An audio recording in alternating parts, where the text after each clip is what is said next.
Chapter 4 was a pretty okay chapter, going from "you'll find out" to "all right," but a downgrade to "fucking shit, worst season ever," and to Season 2 level, but at this point, just get me out of here.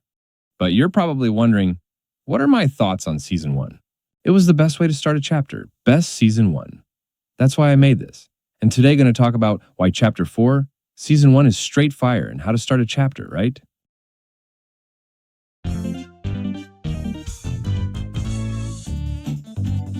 Starting off, we have the Battle Pass, and it was pretty good and had some memorable skins. Let's start with Selene, mid skin. I never wear it. Masai's low-key cool, but the other stuff like backlings are really good, and I use it a lot on my combos. Then we got Doom, Slaya Let's Go Motherfucker. He Chad and should have shown up to kill Dr. Doom. Dusty is kind of like Masai, where I use the other stuff.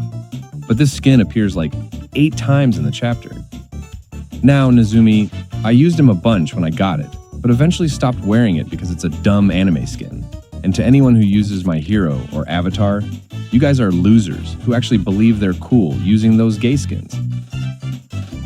Okay, I found this out from a friend, but apparently Helsi is a vampire killer and appeared in Season 4 with her group or some shit to take Kato Thorn down. But the skin is okay. Now, Gino, or the Ageless, I just call him Gino, is the second best skin behind Doom, Slaya Motherfucker. I use this skin a bunch. Fuck the shitty secret skin.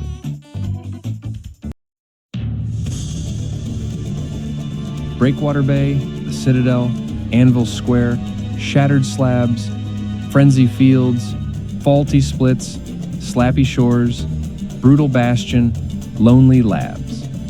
The only important ones are the Citadel being the home to the Geno boss and his loot, Shattered Slabs being where they find kinetic ore and shit being an okay spot and also being where the exotic vault was.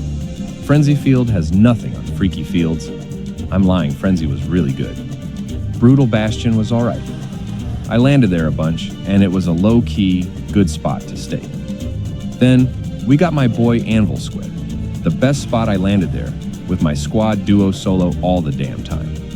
Slappy Shores. I landed at a bunch with my team and was a very fun landing spot. But last, but certainly not least, Faulty Splits, which could get its own video for itself.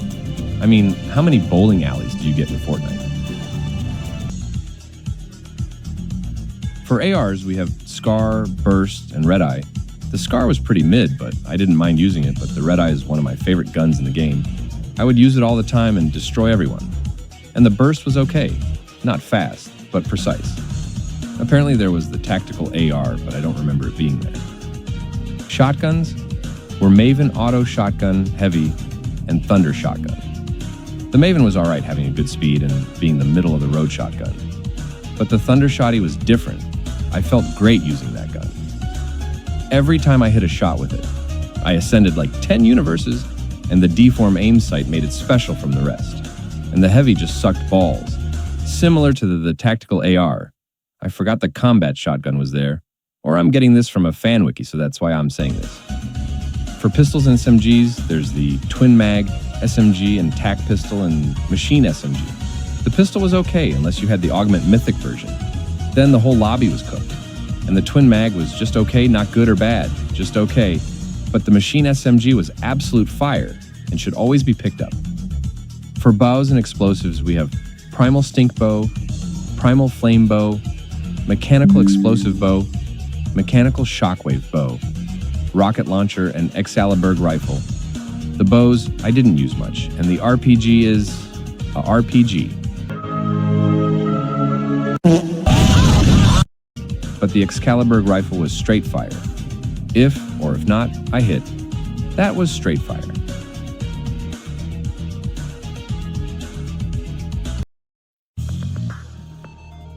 I don't have much to say except Bush Ranger, Balloon Party, Glider Redeploy, Forecast, Zero Gravity Jump, Keys Augment, Mythic Pistol, and Exotic Bag are fire, and everything else is useless. Except Icy Slide, it's okay, but not a must-have.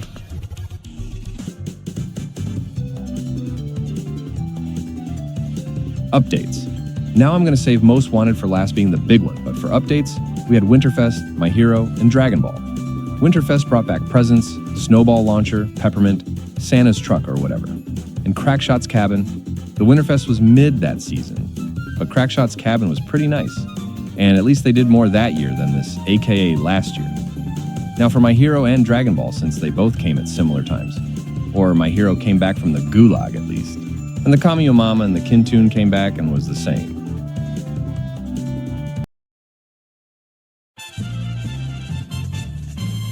The Ageless, or Geno boss, took place in the Citadel, and for killing him you got his Excalibur rifle and Shockwave hammer. And now seems like a good time to talk about it. The Shockwave hammer was the best traversal item in the game, and should be added back over the katana anytime. Balloon Party and Shockwave hammer was one of the best combos in the game, and the attack was so fun, having endless possibilities. One time me and my friend tried landing the pillars at the Citadel, and before I forget the bird and shield existed. The shield might have been vaulted since I don't remember much of it, but the bird was funny. I could scan people without killing a boss, and it had a far range. There's also a point capture spot in nearly every POI. P8.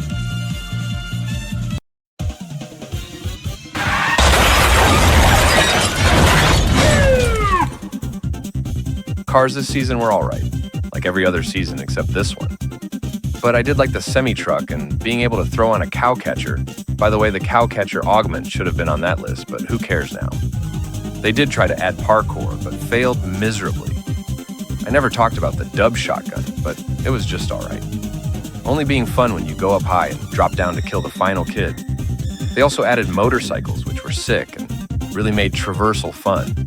And you already know my thoughts about the Shockwave hammer and balloons.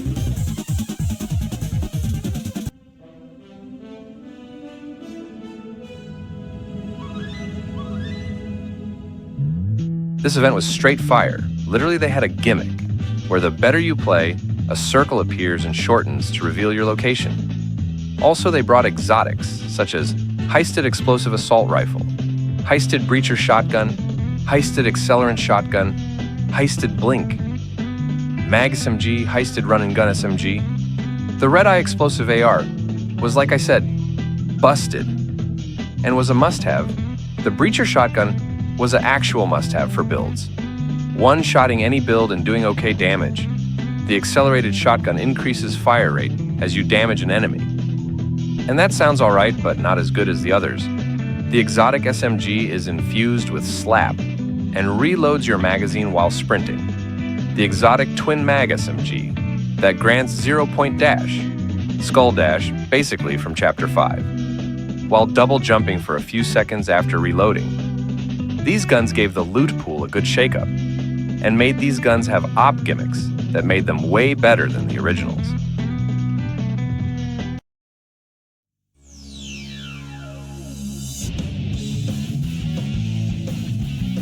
Now, if you're still wondering why I like this season, it's because how it felt, not the vibe, just how the game played.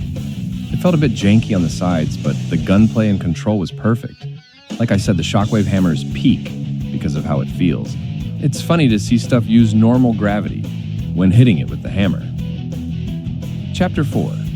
Season 1 also had very consistent updates. It also introduced a cool gimmick we call augments that shuffle up the game every few minutes. It also added in new stuff from time to time to make the game as fun as possible, like adding new augments, new weapons, and heals. I mean, the map still had lots of open space to add stuff. Only if we knew what we had in store for the future of this chapter and, in general, Fortnite.